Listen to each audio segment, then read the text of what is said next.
Hi, I'm Lois. I'm a coach who works with coaches to develop their businesses. One of the questions that I get asked a lot about is, how do I know where I should be marketing and who I should target? By that, how do I niche? And do I want to niche?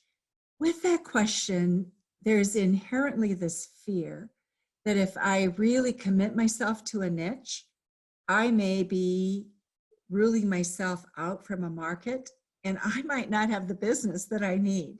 And so what I hear is people being afraid of niching because I might not have enough. It's that proverbial, there isn't enough.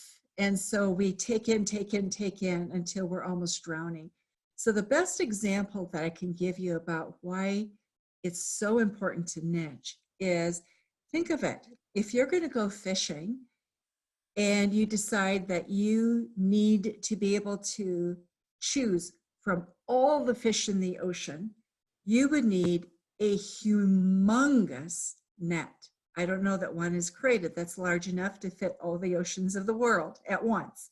But think of it, if you were to do that and you got all the fish brought in, what would you do with them? And you couldn't sort them between flounder, tuna, aji, that's a Japanese fish, other fishes, crab, whatever. And so you would be overwhelmed and your nets would be breaking and you wouldn't have anything to bring to market. The same thing is true with what we're doing with marketing. You need a small enough net so that you can go after the fish that you're really interested in. I want tuna. I need a net that will catch tuna. Tuna congregate here, and so I'm going to go after them there. If we get too broad, we won't have anything of what we want, or we'll have to have such a huge budget that you're already incredibly wealthy. And then I'd say, why are you coaching, right? Because your financial needs are gone. So we coach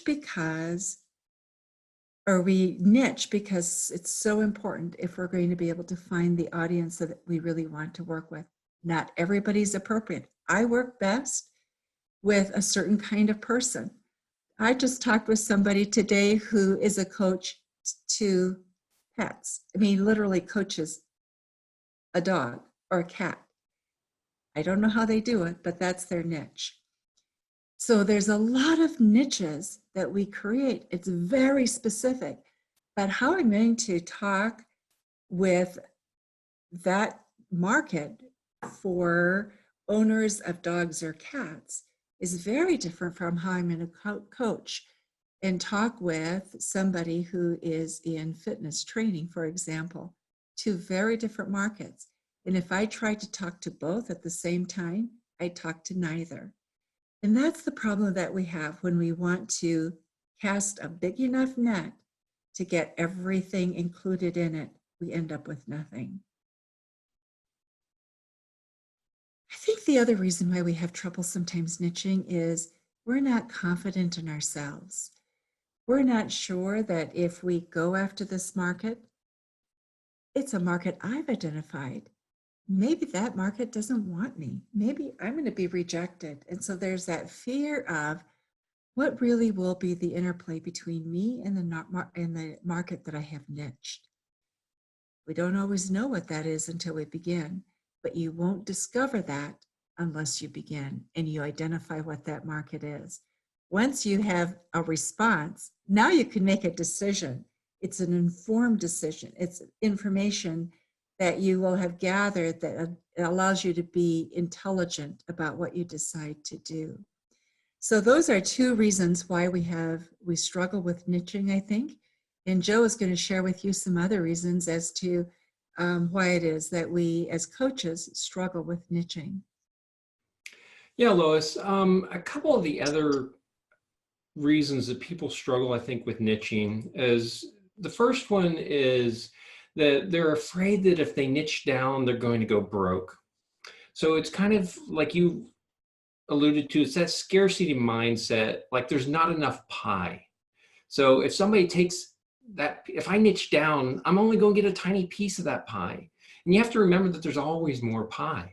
There is always more pie. This is a huge world. There's 7 billion people out here, and you're looking for a handful of them. You're not looking for all of them. And so it's that fear that if I don't get those people, I'm just going to go broke. Well, it kind of goes both ways, though. As you mentioned, if you don't niche down, that's when you're going to go broke. It's when you're trying to talk to the entire 7 billion population, you don't have enough dollars in your bank. I'm sorry, even huge multi-billion-dollar companies don't do that. They niche down. They know their market.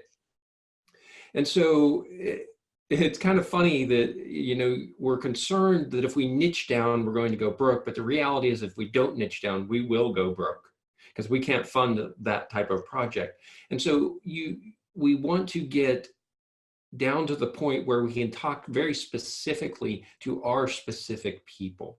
And so that's one of the things that we hear why people aren't comfortable niching down. Another one is that they don't know how to niche down, and that's a huge problem. That's one of the areas that you and I, Lois, really dive deep with people on in our 4-day live coach training event, is teaching them how to niche down and get in there, because the riches are in the niches. And so, but not knowing how to take that deep dive and really get granular and know who you're working with, that's probably one of the bigger fears we hear. So if you're having trouble identifying what your niche is and who is in your niche, then you really need to look at the process sometimes. And do you really have a process that's effective in figuring out what your niche is and who you're going to serve? And the last one that we see a lot of times when it comes to people being afraid to niche is that one where they just really don't know exactly who they want to coach. It's kind of like being a leadership coach. If you're a leadership coach, that's not a niche. I'm sorry. It's just not. That's part of a niche, but it's not a niche. This United States is covered with leaders. Which ones are you serving? Because you're not serving them all. That doesn't mean that what you have couldn't serve them all, but you are not serving them all. And the fear is that if I say I'm going to serve just these people, what if this random leader comes over and wants me to serve them? Well, then you say yes, but that doesn't mean that they're in your niche. You need to be talking to the people in your niche. And if some rando guy or gal walks in there because they somehow hear your message, that's fine. However, you need to be so targeted that that's not where your message is going. And you really want to get down into the niches so that you are so overwhelmed by the clients coming in, you can't afford to serve John or Jane that are outside of your niche. So you have to stay very focused. So those are probably the 3 top things that I've heard and wanted to share with our audience today, Lois.